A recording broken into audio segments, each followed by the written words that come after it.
ang mga kwento ng pag-ibig, kwento ng buhay at kwento ng pag-asa dito sa Barangay Love Stories. Love Stories.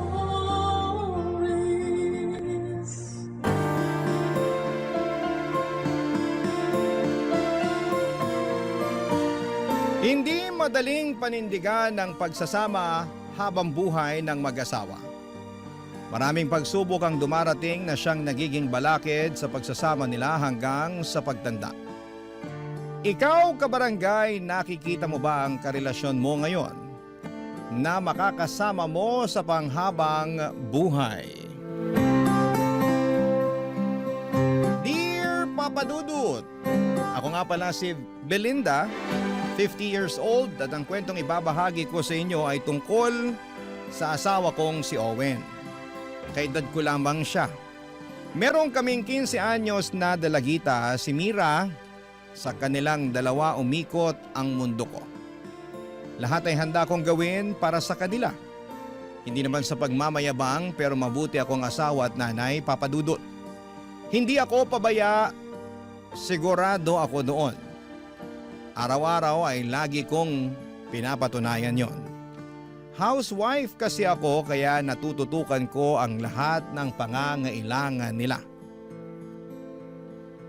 Kaya lang noong nagkaroon ako ng maliit na online shop business ay medyo nahati na ang atensyon ko. Pero hindi naman ako nagpabaya. Inaasikaso ko pa rin sila sa abot ng aking makakaya. Hindi naman ako perpekto, pero mahal ko sila at handa kong ibigay ang buhay na deserve ng aking mag-ama. Pero netong taon lang ay nagkaroon na ako ng problema sa kanila, lalo na sa asawa kong si Owen.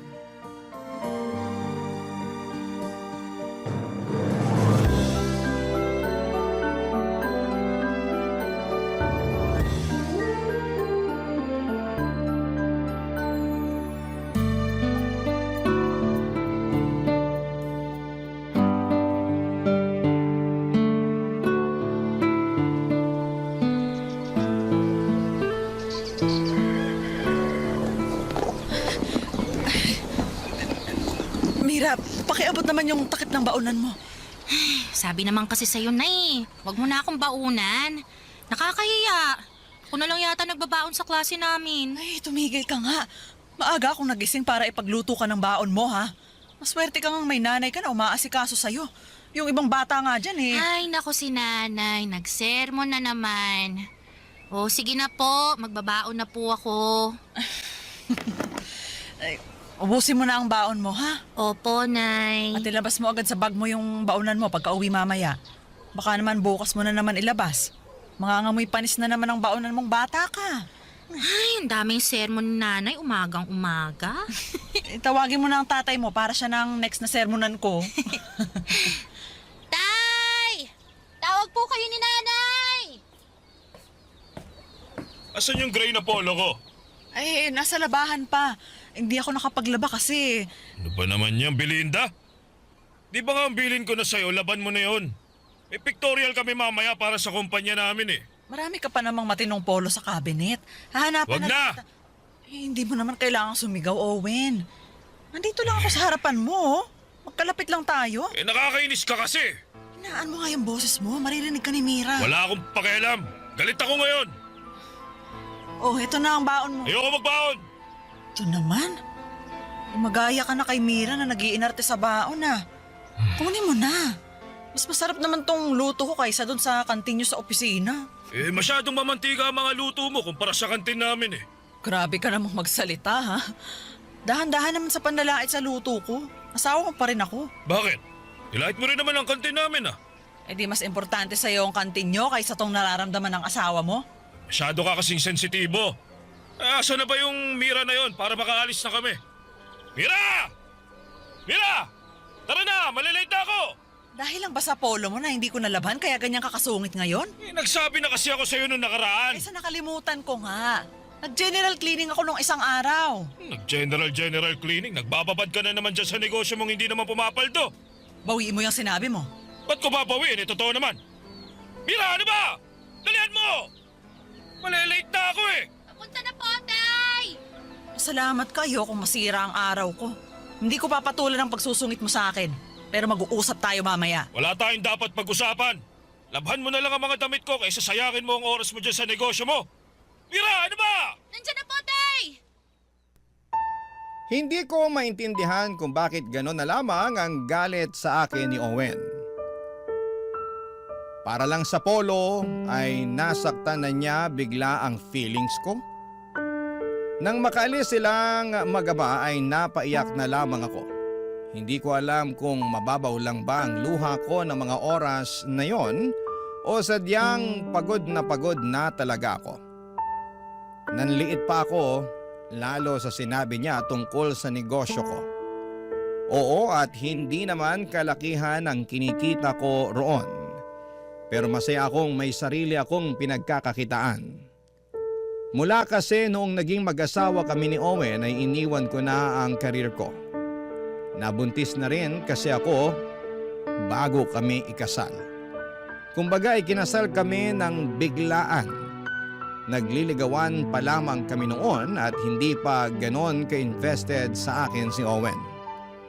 Kaya lang ay nabuntis niya ako ng maaga. Muntikan na nga niya akong takasan. Kung hindi lang siya tinakot ng pamilya ko ay hindi siya papayag na magpakasal sa akin. Sa pagsasama naming dalawa ay naramdaman ko naman na hindi siya nagpabaya. Kahit papaano ay nararamdaman ko naman na nag-improve ang pagmamahal niya para sa akin. Pero netong taon lang ang dami kong napansin sa kanya na kakaiba, Papa Dudut.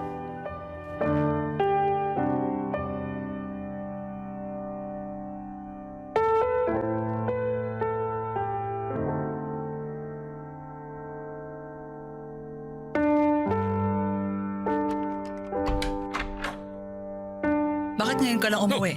Alas 2 na ng madaling araw ah. Ano ka ba naman, Belinda? Ba't ka ba nanggugulat? Kanina pa kita hinihintay. Sabi ko mag-uusap tayo, di ba? Bakit? Mayag ba ako? Ayaw mo ba talagang ayusin yung nangyari kanina? Mabilis na lang namang ayusin yun eh. Labhan mo lang ang polo ko. Tapos, di kailangan mag-usap. Baka kung ano-ano na naman ang ungkatin mo niyan eh. Mag-uungkat talaga ako. Ang dami ko nang napapansin sa'yo, akala mo ba? Sabi ko na nga ba eh. Sana hindi na lang pala ako umuwi para makaiwas dyan sa bunganga mo. Hindi ako magbubunga nga kung sana lang ay marunong kang makipag-usap. Ako pagod ako sa trabaho, Belinda, pwede ba? Utang na loob naman sa ano. Gusto ko na matulog. Kung hindi ka late umuwi, edi sana ngayon mahimbing na ang tulog mo. Late ako umuwi para makaiwas ako sa'yo. Ganito na lang ba tayo palagi? Mag-iiwasan sa mga issue natin? Eh wala naman sana magiging issue kung hinayaan mo na lang mangyari yung kanina. Masyado mong dinibdib eh. Tapos ngayon ako patatantarin mo. Malamang, nasaktan ako kanina eh. Saka ikaw naman tong pinagduldulan sa akin ng galit mo dahil lang sa polo mo na hindi ko nalaban. Kasi responsibilidad mo na laban yun. Ginagawa mo akong katulong. Hindi ko sinabi yan. Hati tayo ng trabaho, di ba? Ako ang bubuhay sa inyo. Ikaw ang mag-aasikaso rito sa bahay. Pero ginagawa mo ba? Eh kasi parang hindi. Nag-a-adjust lang ako ng konti dahil sa pagnenegosyo Isa ko. pa yan. Hindi mo naman kailangan magnegosyo. Kasi kaya ko namang ibigay lahat ng kailangan nyo ni Mira. Pero ang tigas ng ulo mo. Sinabi ko na sa'yo, mahihirapan ka lang pagsabayin ng pag-aasikaso rito sa bahay. At sa pagnenegosyo mo na yan. Kung ano-ano na lang kasi yung gusto mong patunayan. Hindi ka nalang pumirme rito sa bahay. Ang hirap sa'yo, hindi mo ako magawang suportahan sa gusto ko eh. Gusto ko lang naman makatulong. Para makapag-ipon din tayo. Malapit nang pumasok sa kolehiyo si Mira. Hindi na basta-basta baon lang ang kailangan niya. Alam ko naman yun. Kaya nga todo overtime ako sa trabaho eh. Overtime sa trabaho? Oh, bakit? Gagawin mo na naman bang issue yan, ha? Tumawag ako sa isa sa mga kaopisina mo. Hindi ka naman daw nag-o-overtime. Maaga ka pa nga raw umuwi eh. Eh di saan ka galing sa tuwing late ka umuwi, ha? Ewan ko sa'yo. Matutulog na ako. Sabihin mo sa akin. Kung meron man ako sasabihin sa'yo Ano? Ano? na hindi ko pa rin mapatawad ang pamilya mo sa pamimilit sa akin na ipakasal sa'yo. Hindi ako nakapagsalita sa huling mga sinabi ni Owen, Papa Dudut. Bakit bigla niyang sinumbat ang pagpapakasal namin noon? Mahigit 15 years na yon. At sa loob ng mga taong yon ay hindi na namin napag-usapan ang tungkol sa pamimilit ng pamilya ko na ipakasal kami. bakit ngayon niya lamang yon sinusumbat. Maayos naman kami at halos wala ngang naging away for the past 15 years. Hindi kasing passionate ng ibang relasyon namin dahil sanay naman ako sa pagiging cold at distant ni Owen. Pero kontento ako sa relasyon namin. Hindi ako pumanhik ng kwarto namin at doon ako sa sala natulog. Ayokong makatabi si Owen. Masama ang loob ko dahil bigla niyang inungkat ang tungkol sa pamimilit ng pamilya ko na ikasal kami. Hindi na nga ako nakatulog noon at iniisip isa-isa ang lahat ng mga pinagdaanan naming dalawa. At ang dahilan para biglang isumbat sa akin yon ni Owen. Samantalang naging mabuti naman akong asawa sa kanya. Ni minsan ay hindi siya naghawak ng walis o naglaba man lang kahit ng underwear niya. Ako lahat papadudot. Tapos ay biglang sasabihin niya sa akin na may hinanakit pa siya sa nakaraan naming dalawa. Barangay Love Stories. Barangay Love Stories. Mula nung kinumpronta ko si Owen ay malaki na ang pinagbago nito. Mas lalo niya akong iniwasan at kapag lumalapit naman ako sa kanya ay nagagalit siya. Hindi ko na alam ang gagawin ko, Papa Dudut. Ni matulog sa isang kama ay hindi na namin magawa pa. Sinubukan ko siyang palipatin sa kwarto namin pero hinampas lamang niya ang kamay ko nang kinalabit ko siya.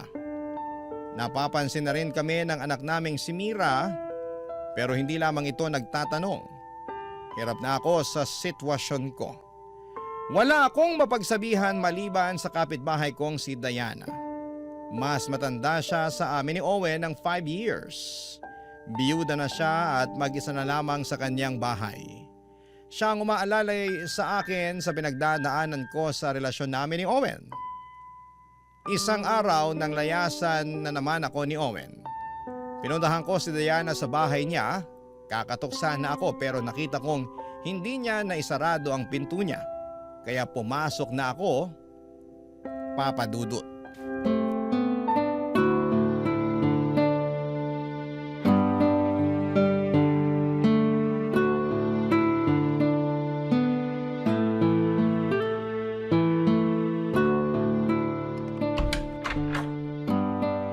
Diana? Diana? Owen? Diana? Belinda! Teka, paano ka nakapasok? Paano ako nakapasok? Sasagutin ko yan pero sabihin niyo muna sa akin kung bakit kayo magkapatong. Di ka na lang nahiya kay Diana. Bigla-bigla ka na lang papasok na hindi ka man lang kumakatok. Ako pa tong mali ngayon? Mas mabigat bang kasalanan na hindi ako nagpaalam na pumasok kaysa yung hindi ka nagpaalam sa akin na gagawin mong kapitbahay natin? Belinda, makinig ka muna, ha? Ano pa pakikinggan ko sa'yo, Diana? Pinagkatiwalaan kita. Ikaw ang sinusumbungan ko sa problema namin ni Owen pero ikaw pala tong aasa sa akin. Ano ba, hindi ka man lang ba nahihiya? Pati sa ibang tao, kinukwento mo problema natin. Hanggang sa huli, ako pa rin ang babaliktarin mo. Makatakas ka lang sa kasalanan mo. Owen, ibabalik ko ang tanong mo, ha? Hindi ka pa nahihiya sa ginagawa mo? Umuwi ka na lang, Belinda. Ay, alam mo, Belinda, magpalamig ka na lang muna ng ulo. At saka... Tulungan mo! Paano kung hindi? Ulo mo! Maging kasing lamig na yan ang patay! Tulungan mo ako! Ano ba? Si Diana, Belinda, nasasaktan na siya! Ako! Hindi ba ako nasaktan sa ginagawa niya? Kaya nga humihingi na ako ng tawad. Patawarin mo na ako, ha? Bitawan mo ba ako? Hindi mo pinitiwan si Diana. Nalilintigan ka sa akin, Belinda!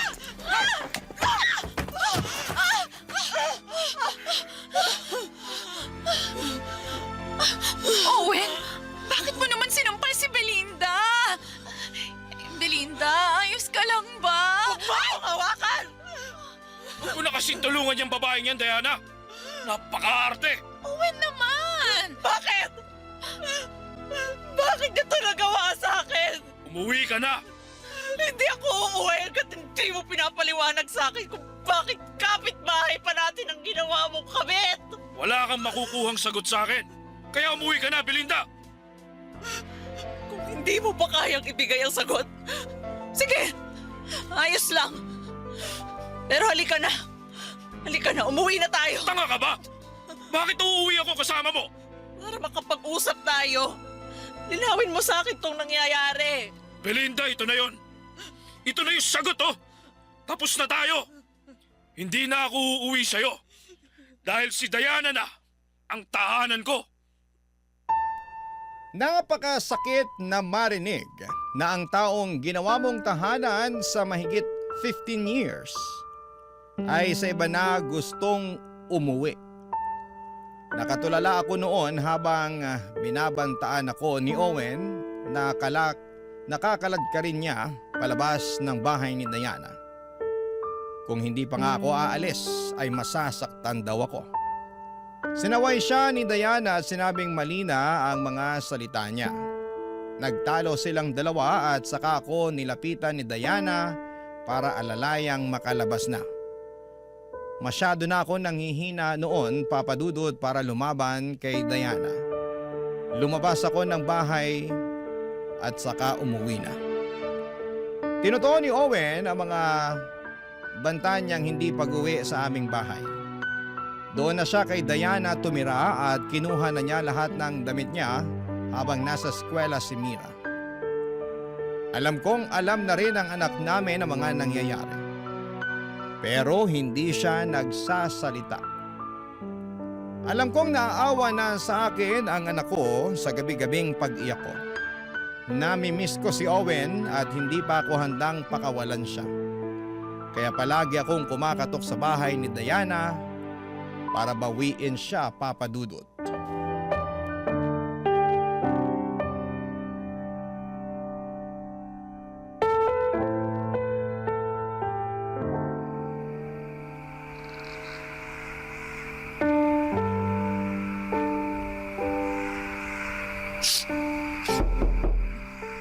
Owen? Owen, pabukas naman ang pinto. Diana, pagbuksan niyo naman ako. Belinda, this oras na ng gabi, anong ginagawa mo dito? Nasaan si Owen? Umuwi ka na. This oras na ng gabi, matulog ka na. Hindi. Hayaan mo akong makausap ng asawa ko. Ilabas mo siya. Belinda, Ang ginagawa mo rito, Belinda? Wala ka ba talagang pinipiling oras para mangistorbo, ha? Owen, mag-usap naman Yan ka tayo. na naman eh. Utang na loob, Belinda. Palayain mo na ako. Hindi na ako babalik sa'yo. Naguguluhan ka lang ngayon. Alam kong uuwi ka pa rin sa akin kapag natauhan ka na. Ikaw ang dapat na matauhan. Owen. Sobra na kasi itong si Belinda. Ayaw pang tumigil. Belinda. Alanganin na kasi ang oras. Sige na, magpahinga ka na. Umuwi ka na muna. Hindi ako uuwi hanggat hindi ko kasama si Owen. Owen, halika na ha? Please, umuwi na tayo. Gusto na ulit kitang makatabi sa kama. Belinda naman. Maawa ka naman sa sarili mo. Huwag puro katangahan ang pinapairal mo. Hindi ako tanga. Ginagamit ko pa nga ang utak ko para sabihin sa'yo na kailangan ka ng anak mo, kaya ako nandito. Huwag mong gamitin si Mira para bumalik ako sa'yo. Sobra ka naman. Pati sarili mong anak gagamitin mo para manipulahin ako. Hindi man nagsasabi si Mira. Pero ramdam kong hinahanap ka niya. O bakit? Siya ba naghahanap sa akin o ikaw?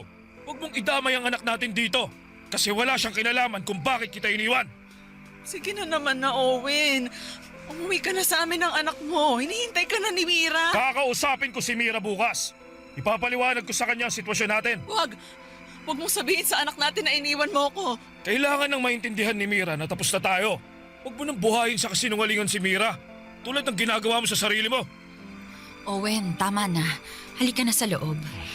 Belinda, bukas ka na lang bumalik ha. Kapag may araw na. Natutulog na kasi kami. Ay! Aray ko! Hindi pa ako tapos sa'yo, Diana! Belinda! Talaga bang hindi ka matatapos sa pananakit mo kay Diana? Gusto mo bang basagin ko yung uso mo, ha? Owen. Babae pa rin si Belinda. Huwag mo naman siyang saktan.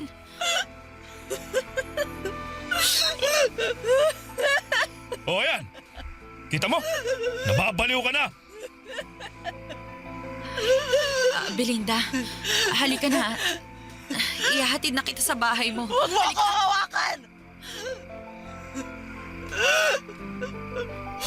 Uuwi ka rin sa akin balang araw, Owen. Hindi ako mapapagod na kumatok at magsumamo. Alam kong babalik ka rin sa akin. Sige lang. Mag-ilusyon ka pa kung yan ang magpapasaya sa'yo.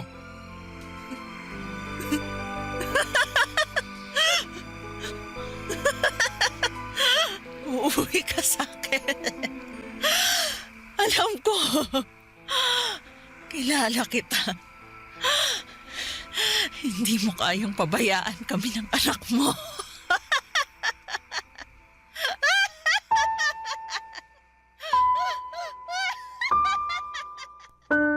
Natatakot na si Diana sa pagtawa ko noon, Papa Dudut. Nakita ko rin sa mga mata niya na nakokonsensya na siya. Tinulak na ako ni Owen palayo sa pintuan nila at saka padabog na sinarado yon. Umiiyak, tumatawa, umiiyak habang nakaupo sa labas ng pintuan ni Diana. Ito lang ang aking ginagawa. Hindi ko na maintindihan ang nararamdaman ko, halo-halo na ang pait at gigil. Humahalo na rin ang kagustuhan kong gumanti. Hindi pa rin talaga mag-sink in sa akin ang pag-iwan ni Owen, Papa Dudut. At mas lalo na akong nasasaktan sa ginawang pakikiapid ni Diana. Bakit si Diana pa? Kaibigan ko siya at pinagkakatiwalaan. Ang tagal na naming magkakilala, buhay pa ang asawa niya noong naging magkaibigan kami. Ako rin ang sumaklolo sa kanya noong time na nagkasakit ang asawa niya, Papa Dudut, hanggang sa namatay na ito. Ako ang takbuhan niya noong nagluluksa na siya sa yumaon niyang asawa. Pero bakit ngayon siya ang dahilan kung bakit ako nagluluksa? At wala siya roon para ako naman ang saklolohan niya.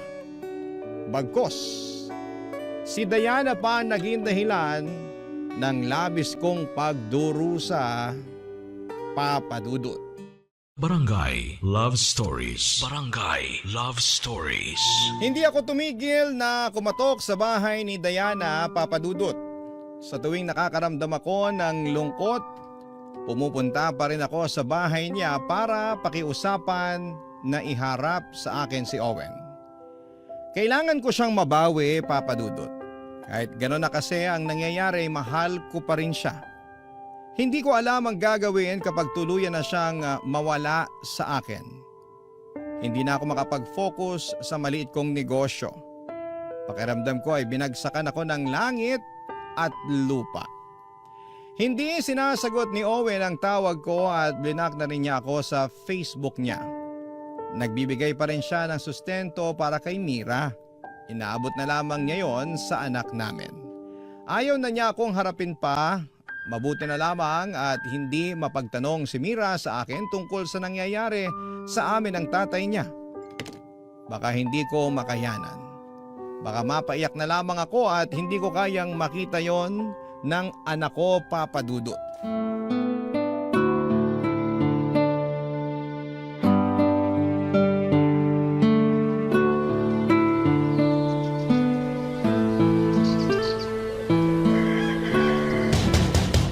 Owen?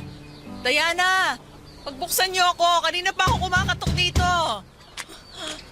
Nay! Ano pong ginagawa niyo sa harapan ng bahay ni na Tita Diana? Wala, anak. May hihiramin lang na kawali. Magluluto ako ng pansit bukas. May kawali naman po tayo sa bahay ah. Mas malaki at mas maganda yung kawali ng Tita Diana mo eh. Teka nga, bakit bihis na bihis ka dyan ha? Saan ka pa pupunta? Lalabas lang po. Magmumall kami ng mga kaibigan ko. Okay lang po ba? Anong oras ka uuwi? Bago po gumabi, para sabay pa po tayong mag-dinner. May pera ka pa ba dyan? Opo. Meron po akong naiwan dun sa inabot ni tatay na pera. Tsaka po pala yung pambayad ng renta, inabot na rin ni tatay kaninang umaga. Hindi ko na kayo ginising kasi mukhang napuyat po kayo kagabi, Nay. Ganun ba? Ibigay mo na lang sa akin yung pambayad ng renta mamaya pag uwi mo. Nasa ibabaw po ng mesa ko, Nay. Kunin nyo na lang po ron. Alis na po ako, O sige, mag-iingat ka. Umuwi ka bago gumabi, ha? Opo, Nay. Owen! Diana! Kanina pa ako kumakatok dito. Lumabas nga kayo dyan! Nakabukas na naman ang ilaw nila. Mukhang nagtatago lang yung mga yun sa kwarto nila eh. Teka nga, babatuhin ko nga yung bubong nila. Ito. Diana! Owen! Talagang ayaw niyo akong pagbuksan, ha? Teka nga, itong hollow block na lang ibabato ko. Belinda! Anong gagawin mo dyan sa hollow block na yan, ha? Babato mo dyan sa bahay namin ni Diana? Owen! Akala ko kasi nandito kayo sa loob ng bahay Hindi niyo. ka talaga titigil sa panggugulo sa amin? Ha? Kasi ayaw mo pang bumalik sa akin. Ilang beses ko bang sasabihin sa'yo? Hindi na ako babalik sa'yo! Ayoko na, Belinda! Parang awa mo naman, no? Tigilan mo na ako! Ano bang meron sa Diana na yan at hindi mo siya magawang iwan, ha? Lahat ng bagay na wala sa'yo! Sama mo! Binigay ko naman sa'yo lahat ng kailangan mo, ha? Owen! Belinda! Belinda! Ano na naman ba to? Huwag kang sumali sa usapan namin ng asawa ko. Wala ka ng asawa, Belinda. Iniwan ka na ni Owen. Bakit ba hindi mo pa yun matanggap? Alam mo kung ano yung hindi ko matanggap, ha? Yung inahas mo yung asawa ko! Nag-ieskandalo ka na naman dito eh. Pumasok ka na nga sa bahay mo. Bahay natin! Bahay natin! Basta, pumasok ka na lang doon. Patahimikin mo na kami. Huwag mo nga akong utusan! Kung hindi ka pa titigil, Belinda, ipapapulis na kita. Eh di magtawag ka ng pulis! Samahan pa kita eh! Para ako mismo ang magsumbong sa kanila na kabit ka! Ako nagtitimpi lang ako sa'yo, pero sobra ka na! Ayop! Ang kapal mo! Mga asawa! Aray ko! Kabit! Tumigil na nga kayo! Kahit ilang beses mo pang isigaw na kabit ako, ang importante ako pa rin ang pinili ng asawa mo! Kaya na, tumigil na nga kayo!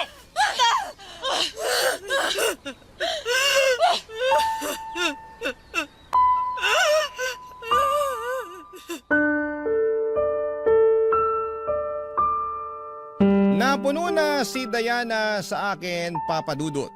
Sinaktan niya ako ng paulit-ulit at hindi na nga ako halos makalaban noon dahil mahina na rin ang katawan ko. Ilang gabi na akong puyat kakabantay sa pintuan ni Diana at ilang araw na akong hindi kumakain ng maayos dahil wala akong gana. Kaya mabilis lamang akong nahatak at napatumba ni Diana. Kung hindi pa lumabas ang ibang kapitbahay namin ay hindi pa kami titigil ni Diana, Papa Dudut. Bago ko pumasok sa bahay ko ay minura ko pa si Diana. Sinabi kong hindi ako titigil hanggat hindi bumabalik sa akin ang asawa ko. Tinawanan lamang ako ni Diana at pumasok na rin sila ng bahay at napakasakit na makita kung paanong inalalaya ni Owen si Diana. Napaiyak na lamang ako, Papa Dudut. Hindi pa tapos ang laban. Ginamot ko lang ang mga galos ko at saka lumabas muli sa bahay para kumatok at magbantay sa bahay ni Diana. Hindi ako titigil hanggat hindi ko nababawi ang asawa ko, Papa Dudut.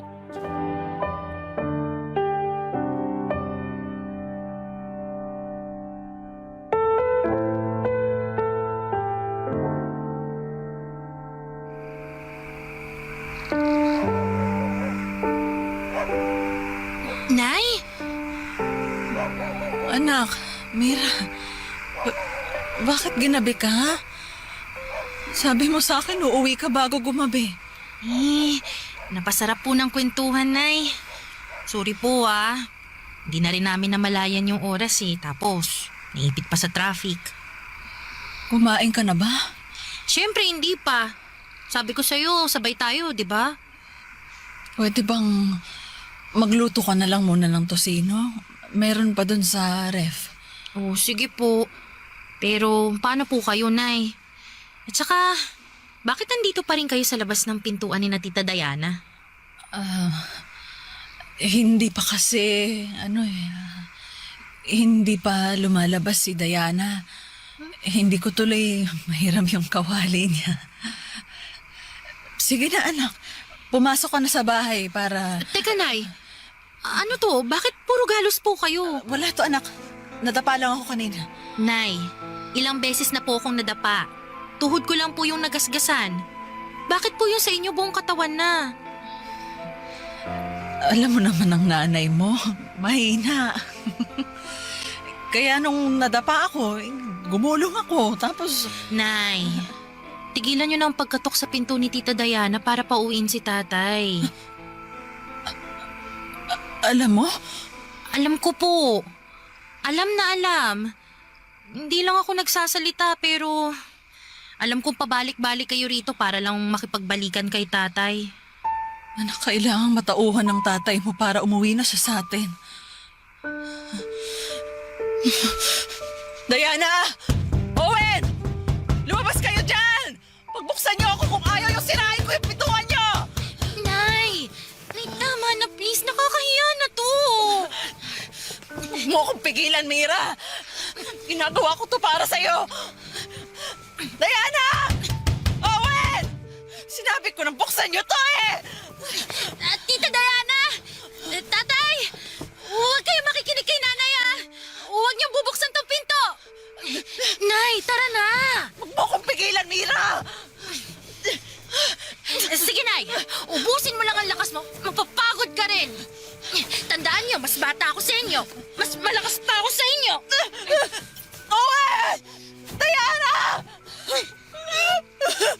Owen! Diana, parang awan niyo na.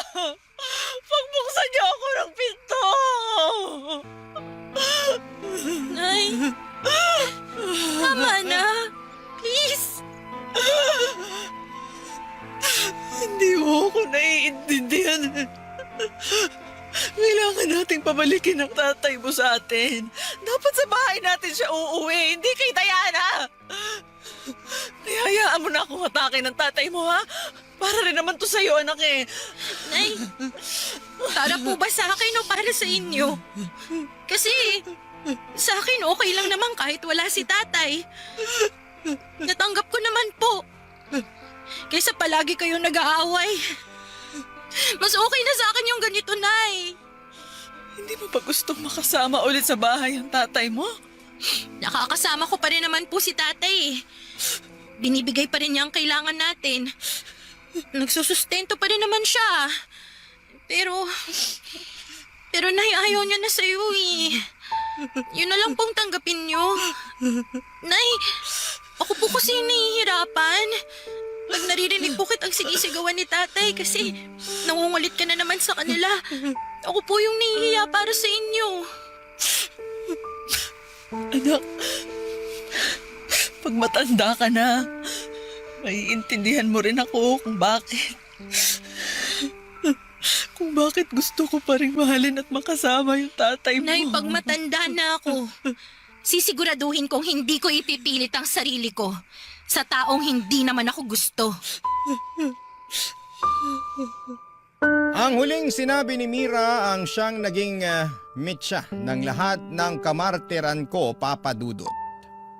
Tama siya at ayokong makita si Mira na nagmamakaawa sa lalaking mamahalin niya balang araw. Hindi yon mangyayari kung ngayon pa lamang ay makita na niya ang kanyang nanay na hindi ibinababa ang dangal at sarili para tanggapin ng isang lalaki. Tumitig ako sa pintuan ni Diana. Sa unang pagkakataon ay nawala na ako ng ganang katukin yon. Inabot ni Mira ang kanyang kamay para akayin na ako papasok sa aming pintuan. Nilahad ko ang aking kamay. Magkakahawa kamay kaming pumasok sa aming bahay. Mula noon ay hindi na ako kumatok pa sa bahay ni Diana. Sa ngayon ay inaasikaso namin ang paglilipat bahay ni Mira. Mas mabuting magpakalayo-layo kami kay Owen para makalimot na ako.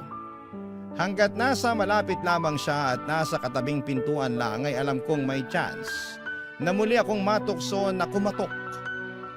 Kaya bago pa ako umabot doon ay mas mabuti pang humanap na ako ng bagong tahanan na merong bagong pintuang papasukan. Bagong simula, bagong buhay. Maraming salamat po sa lahat ng mga nakinig sa aking kwento. Naway sana may napulot po kayong aral sa aking liham, ang inyong kapuso at kabarangay, Belinda. Uy, kabarangay! Agree ka ba sa ending ng ating barangay love stories na ito? I-share mo na ang feelings mo sa ating comment section.